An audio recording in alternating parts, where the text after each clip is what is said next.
Ni 8-5. Nyuma hari umaze kugira indirimbo zingahe urateganya ko wenda hari zamaze ko bazavamo na album? Nta kindi bagomba gukora. Wabonye nka ikipe ya kabiri nashizemwo nanateguye ko uko iminota 15 ishize nshiramo ikipe ukuri k'umupira bagomba kudutsinda. Yego abantu babonye no munsi mu cyumba cya rap ubwo bizabyo bizameze gutegera ubutumwa tubwa ku cyumba cya rap muri weekend. Nabasaba ko bazabyitabira kubera ko aba bahungu n'abahungu bacu ni n'abantu navuga bafite contribution nini cyane ku muziki nyarwanda tutitaye ku byo baririmba ko n'abantu bahasorinze n'abantu ndakeka amateka yabo murayazi. So ngewe icyo nasaba abanyarwanda n'inshuti nukuzaza kubashigikira. Hanyuma hari umaze kugira indirimbo zingahe urateganya ko wenda hari zamaze ko bazavamo na album? Maze kugira indirimbo 5 ariko ndazironshinga vuba. Haina noma. Akapera.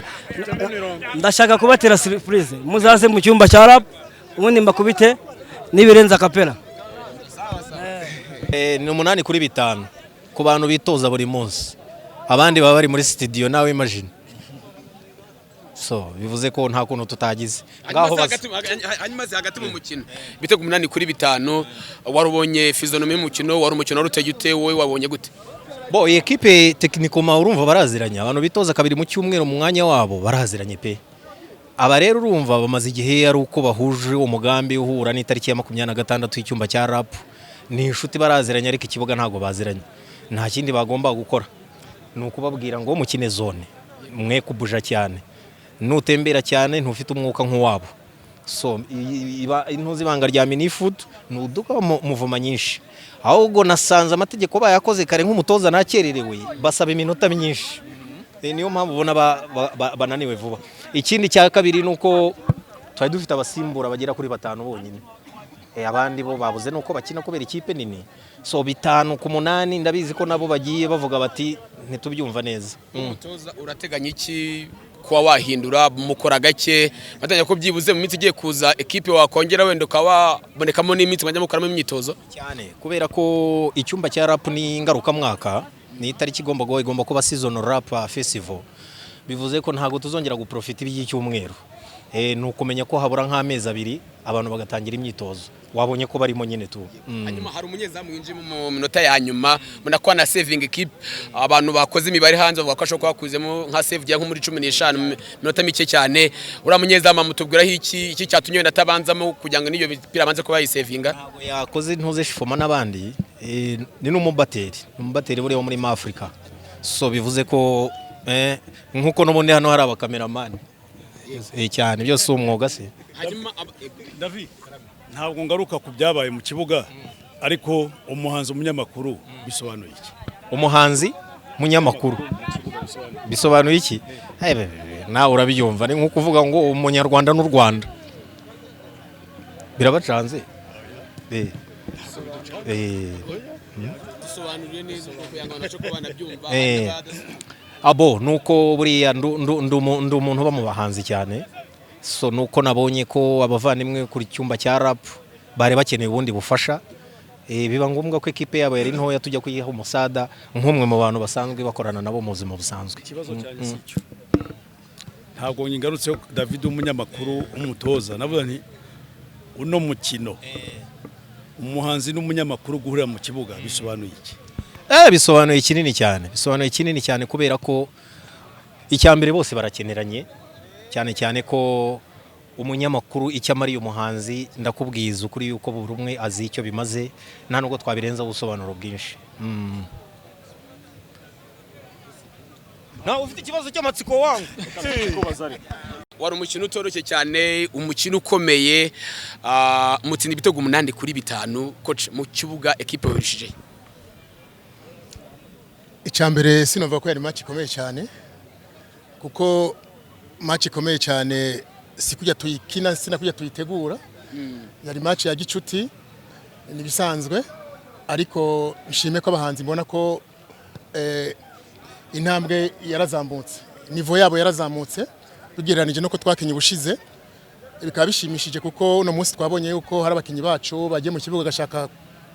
gushaka nko kunegrija kubera bibaza ngo barabasumbya cyane. Wabonye nka equipe ya kabiri nashizemwo nanateguye ko uko iminota 15 ishize nshiramo equipe ariko ekipe nshizemo ya kabiri mbona izanye blague ndayikuramwo kubera abahanzi bo baje bavuga bati reka tubatsinde twerekane ko dukomeye kubera ubushize badutsinze ariko siko vyagenze twagerageje turakosora tuvuye muri mita dutsinze ibitego bitatu vyihuta match tuba turayishoje hama n'abandi tangura kubaha umukino nibaza ko abakinyi bose twazanye nta numwe atacha tagiye mu kibuga nibaza ko bishimishije ni match ni yugusoza umwaka dusoje tudatsinzwe ni ibintu byo kwishimira. Hanyuma kocha bivugwa yuko ntago tuzi neza nimba ari byo koko ko kuva watanya gutoza ikipe ya J-Sport gutsindwa ari ikizira ibanga nirihe niba koko ari nabyo ubidusobanurire. Umwaka urabaye wa kabiri ibanga sirindi ibanga n'imyitozo twitoza kuwa mbere no kuwa kane abakinyi bakaza hari gihe dushiraho na match ya playoffs abakinyi bagakina kugira turabe uko bafise ishaka bagakina ugasanga bibashira muri mood ya match ko tugiye gukina match basa misi yose turi muri entraînement imeze nka match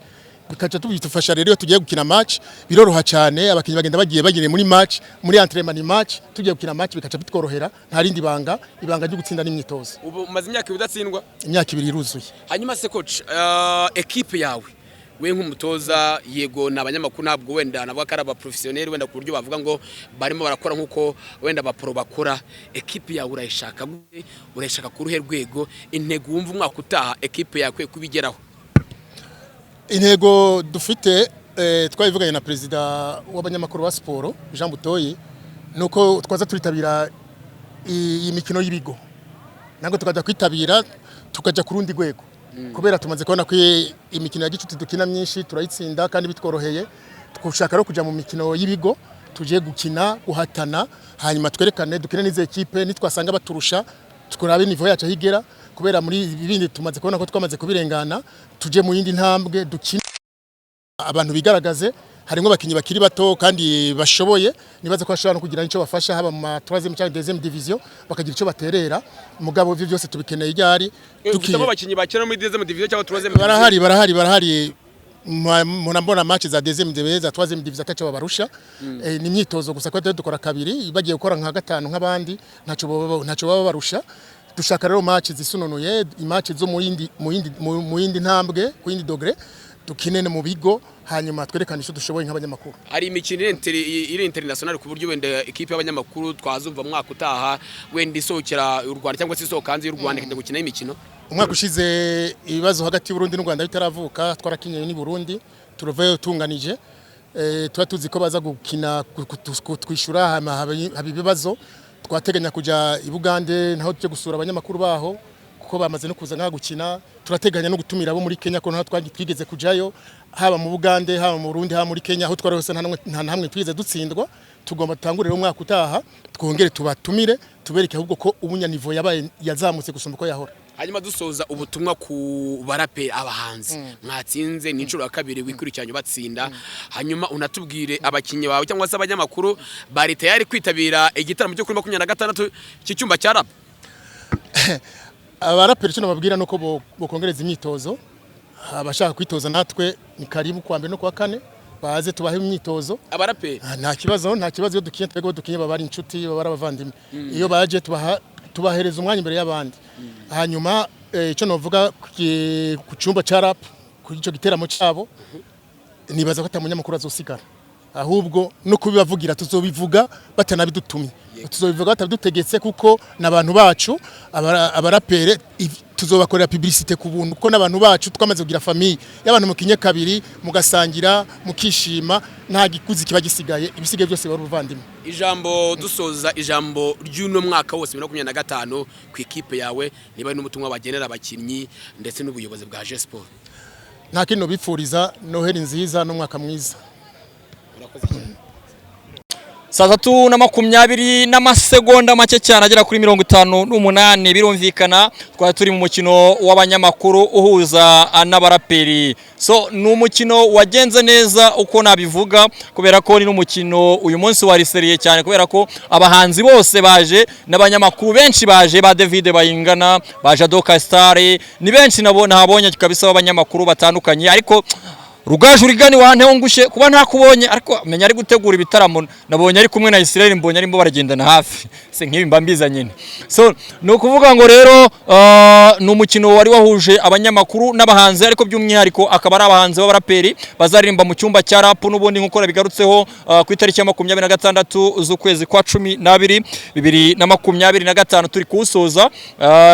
ni icyumba cya rap kizabera hari ya kampu Kigali ibitego birangiye ari ibitego 8 by'abanyamakuru ndetse n'ibitego 5 by'abahanzi murumva ko abahanzi ntako batagize ariko natwe abanyamakuru murumva ko turacyari abanyamakuru bakomeye cyane